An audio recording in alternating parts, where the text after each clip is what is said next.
میرے بندے میری زندگی دی ہے، موت دیا ہے، ایوی نہیں دی ہے، لیبلوکم، میں نے تمہیں آزمانا ہے۔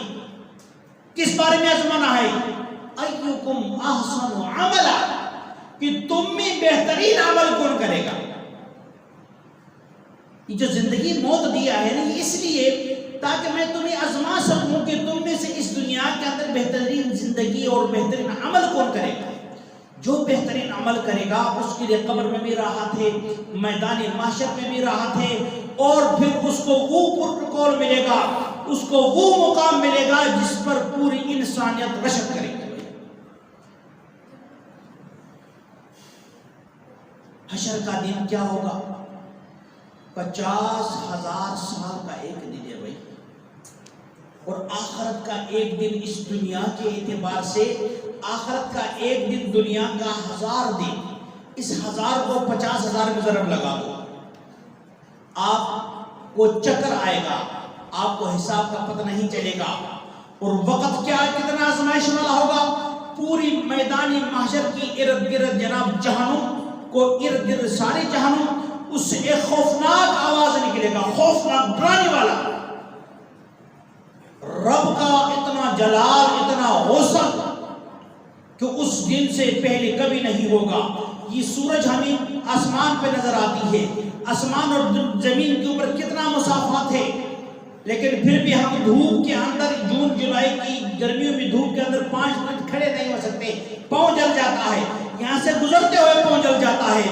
اللہ کی قسم وہاں یہ آسمان والا اور یہ زمین والا سسٹم بھی نہیں ہوگا، یہ زمین مٹی کا نہیں ہوگا، تانبے کا زمین ہوگا بھائی، تانبے کا۔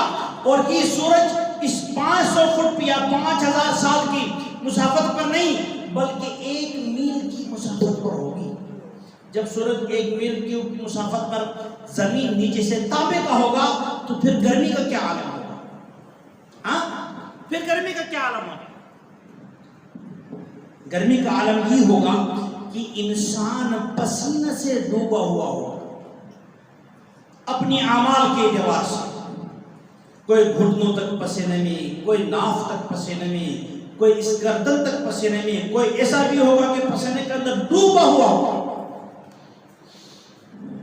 کوئی چھتری ہاتھ میں نہیں ہوگی، منسٹر صاحب جا رہے، ساتھ ایک نوکر ہے، انہوں نے سر کے اوپر یہ چھتری پکڑی ہے، کہیں منسٹر صاحب کے اوپر دھوپ نہ لگے، تکلیف نہ ہو، وہاں کوئی دھوپ کا چھتریوں کا سسٹم نہیں ہوگا۔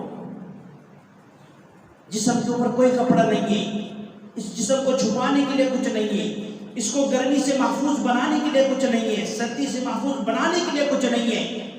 اماں فرماتی ہے یا رسول اللہ، سارے مرد عورتیں اس وقت ننگے ہوں گے، پھر کیا عالم ہوگا؟ عورت اور مرد سارے اکٹھے ننگے۔ تو اللہ کے نبی نے فرمایا عائشہ، اس وقت حالت بڑی خطرناک، کسی کو پتہ ہی نہیں چلے گا یہ میرے ساتھ کون کھڑا ہے، عورت ہے یا مرد ہے، لوگ اپنی اپنی غموں کے اندر۔ لیکن لیبلوکم ایکم احسن عملا، جس نے اچھا عمل کیا ہے اس وقت ان کو پروٹوکول ملے گا بھائی۔ کس طرح ملے گا؟ اس عالم میں رب کا عرش کی سائے کے نیچے کرسیاں ڈال کر کے اوپر سکون ہو کے بیٹھیں گے، ان کا استقبال، ان کے تواضع، اس وقت رب العالمین کی محبوب سرکار دو عالم صلی اللہ علیہ وسلم کے مبارک ہاتھوں سے حوض کوثر سے کیا جائے گا۔ جس نے اچھا عمل کیا ہو، جس نے اس دنیا کے اندر، اس دنیا کی زندگی کو اپنا جاگیر نہیں سمجھا ہو، رب کی امانت سمجھا ہو، اور اس امانت کو سمجھ کر کے اس میں خیانت نہیں کیا ہوگا، اس وقت ان کو وہ استقبال ملے گا۔ آج آپ ٹریفک میں جاؤ تو جناب ساری گاڑیاں بمبونوں سے، ملگی سے، سارے لوگ کھڑے ہیں، آگے نہیں جا سکتے، کیوں؟ 10 منٹ پہلے اس جناب وزیر صاحب، وزیر اعلیٰ صاحب، وزیر اعظم صاحب گزر رہا ہے، آگے سیکورٹی، پیچھے سیکورٹی، ان کو ایک پروٹوکول مل رہا ہے۔ اللہ کی قسم اس وقت بھی پروٹوکول ملے گا، لیکن کس کو ملے گا؟ کسی منسٹر صاحب کو نہیں ملے گا، اس کو ملے گا جس نے اپنی زندگی رب کی مرضی پر قربان کر دیا۔ اس لیے رب نے کہا خلق الموت والحیات لیبلوکم ایکم احسن عملا۔